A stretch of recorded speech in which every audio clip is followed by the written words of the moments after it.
जिंदगी में थोड़ा सा दुख जरूरी है।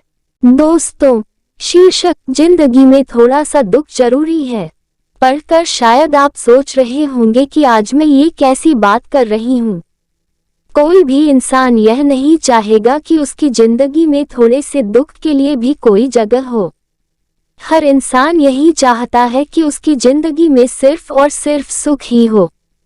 फिर जिंदगी में थोड़ा सा दुख जरूरी क्यों है?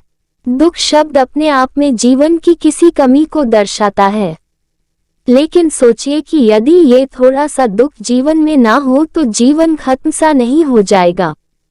दुख को खत्म करने के लिए हर इंसान कुछ न कुछ जरूर करता है। यदि हम ध्यान देंगे तो दुख ही इंसान को काम करने के लिए प्रेरित करता है। कोई भी कदम हम इस खालीपन को भरने की दिशा में ही उठाते हैं। मनोवैज्ञानिकों का कहना है कि मनुष्य के अंदर कुछ जन्मजात शक्तियां होती हैं जो उसे किसी भी नकारात्मक भाव से दूर जाने और उपलब्ध विकल्पों में से सर्वश्रेष्ठ विकल्प चुनने के लिए प्रेरित करती हैं। कोई भी चीज जो जीवन में असंतुलन लाती है, इंसान उसे संतुलन की दिशा में ले जाने की कोशिश करता है। यदि इंसान के जीवन में कोई दुख न हो तो उसे कुछ करने की जरूरत ही महसूस नहीं होगी। जरूरत नहीं होगी तो लक्ष्य भी नहीं होगा। इसे कुछ ऐसे समझा जा सकता है कि यदि भूख न लगे तो खाना खाने की जरूरत नहीं होगी।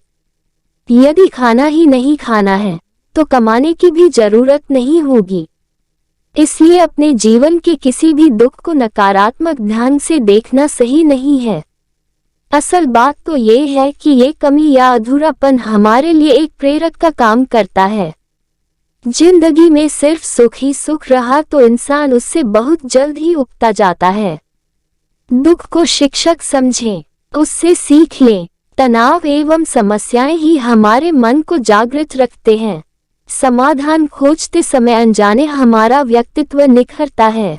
जैसे सोने में खोट मिलाए बिना आभूषण नहीं बनते, ऐसे ही समस्या सुलझाने से आत्मविश्वास बढ़ता है। दुख ही हमें अपने और गैरों से परिचित करवाता है। जिसके जीवन में जितने दुख होते हैं वो उतना ही सबल होकर सुख की यात्रा पर निकलता है, क्योंकि दुख विपरीत स्थितियों से जूझने की क्षमता का विकास कर हमारी ऊर्जा को जगाता है। एक कहावत है, जितने दिन जेठ तपता है उतने ही दिन सावन भी बरसता है। जेठ में जितने दिन पुरवाई चलती है, हवा ठंडी हो जाती है, उतने ही दिन सावन में धूल उड़ती है। जेठ नहीं तपेगा तो सावन भी नहीं बरसेगा। लेकिन एक बात यह भी है कि यदि ग्रीष्म कष्टदायक है तो वर्षा आनंददायक। यही बात मनुष्य के जीवन में सुख दुख के संबंध में उतनी ही सटीक है। ज्येष्ठ कष्ट का प्रतीक है तो सावन आनंद का, लेकिन एक के बिना दूसरे की प्राप्ति असंभव है। इसी प्रकार दुख के बिना सुख का अनुभव भी असंभव है। हम शरीर को जितना अधिक आराम और सुविधाएं देते हैं वो उतना ही निष्क्रिय और जड़ होता जाता है। परिश्रम अथवा व्यायाम करेंगे तो थोड़ा कष्ट तो जरूर होगा, पर स्वस्थ शरीर का सुख भी मिलेगा। आप किसी भी घटना को ले लीजिए, आजादी की लड़ाई, कोई क्रांति, छोटे या बड़े अपराध या कोई परोपकार, हर काम किसी न किसी अधूरेपन को दूर करने के लिए है। कई शोधों से ये सिद्ध हो चुका है कि व्यक्ति किस तरह के कपड़े पहनता है, किस तरह की किताब पढ़ता है, किस तरह का कार्यक्रम देखना पसंद करता है और कैसी संस्था से जुड़ा है, ये सब अपने जीवन की उस कमी को दूर करने से संबंधित रहता है। कई घटनाएं ऐसी सुनने में आती है जहां लोगों ने अपने जीवन की कमियों को अपनी ताकत में बदला है और जिसके कारण पूरी दुनिया उन्हें जानती है।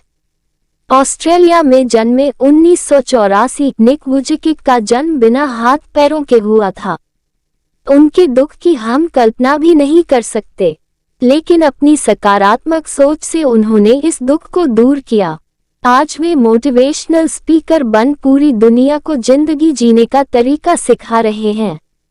गोबर से उपले बनाने वाली कल्पना सरोज बचपन से ही गरीबी के दुख से जूझ रही थी। कड़ी मेहनत और लगन से उन्होंने इस दुख पर निजात पाने की कोशिश की। आज उनका बिजनेस साम्राज्य 700 करोड़ का है। सच ही है, दुख विद्यालय के सख्त मास्टर की वो कक्षा है जिसमें हम बेमन से बैठते हैं पर सबसे ज्यादा सीखते हैं। अगर इंसान चाहे तो अपने जीवन की कमी या दुख को ही अपनी प्रेरणा का सबसे बड़ा स्रोत बना सकता है। इसलिए जिंदगी में थोड़ा सा दुख जरूरी है। इस वीडियो में आपको कुछ भी अच्छा लगा हो और कुछ सीखने को मिला हो तो प्लीज चैनल को सब्सक्राइब और वीडियो को लाइक, कमेंट, शेयर करना मत भूलना। हम आपके लिए अच्छे कंटेंट लाते रहेंगे।